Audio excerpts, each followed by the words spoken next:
স্বপ্ন কিন্তু অনেকে দেখে, কিন্তু সব স্বপ্ন কি সত্যি হয়? স্বপ্ন ছিল গ্রামের ছোট ছোট ছেলে মেয়েদের 4 কিলোমিটার পথ যেতে হয় শিক্ষা অর্জনের জন্য।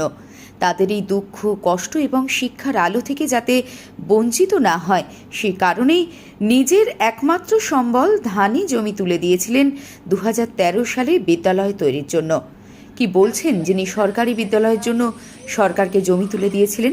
স্বপ্ন ছিল যে বাচ্চাদের, ছোটো ছোটো বাচ্চারা 5 কিলোমিটার দূরে স্কুলে পড়াশোনা করতে যায়, যাতে এই বাচ্চারা এখানে পড়ালেখা শিখে জমি দিয়েছি।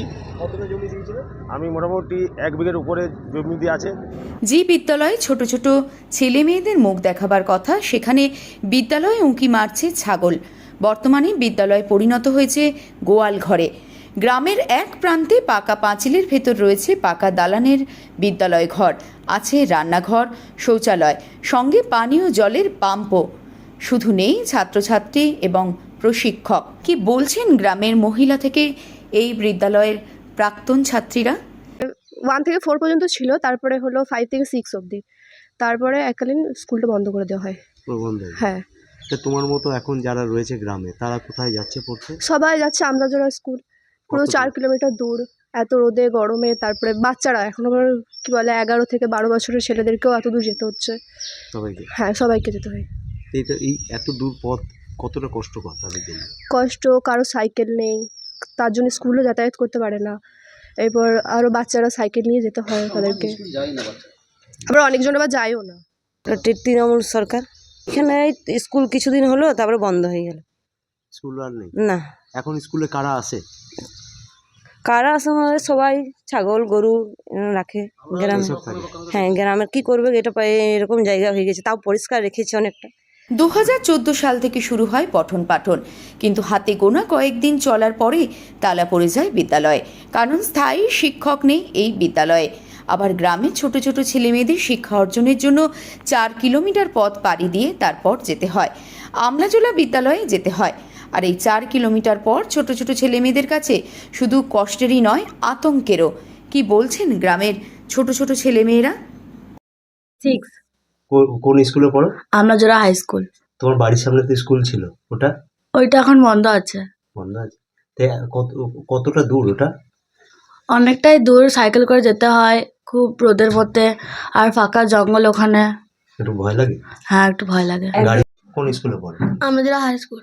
বাড়ির সামনে তো স্কুল আছে। হ্যাঁ, ওটা কি হলো? ওটা বন্ধ হয়ে গেছে। বন্ধ হয়ে গেল? কিসে যাও তুমি? আমি সাইকেলে। তো এইটুকু নিচে তুমি সাইকেল চালাতে পারো?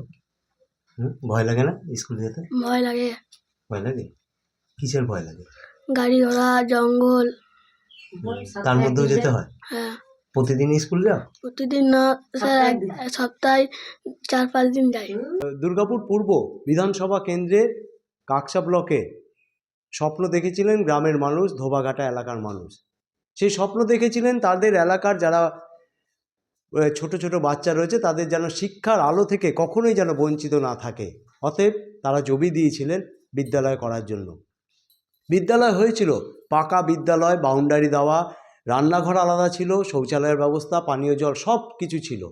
গ্রামের মানুষরাও কিন্তু খুবই আনন্দিত ছিল যে তাদের বাচ্চাদেরকে আর বাইরে যেতে হবে না।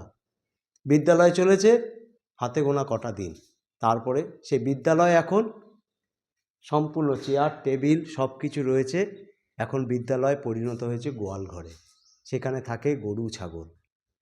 আর এলাকার বাচ্চাদেরকে সেই দুর্গম 5 কিলোমিটার দূরে তাদের শিক্ষার জন্য যেতে হয়। অনেকেই আবার থমকে গেছে, পড়াশোনা বন্ধ করে দিয়েছে। কিন্তু এই বিদ্যালয় কি আবার খুলবে? সরকার তো পরিবর্তন হয়েছে, শপথ গ্রহণ হয়নি। আগামীকাল আমাদের শপথ গ্রহণ হবে।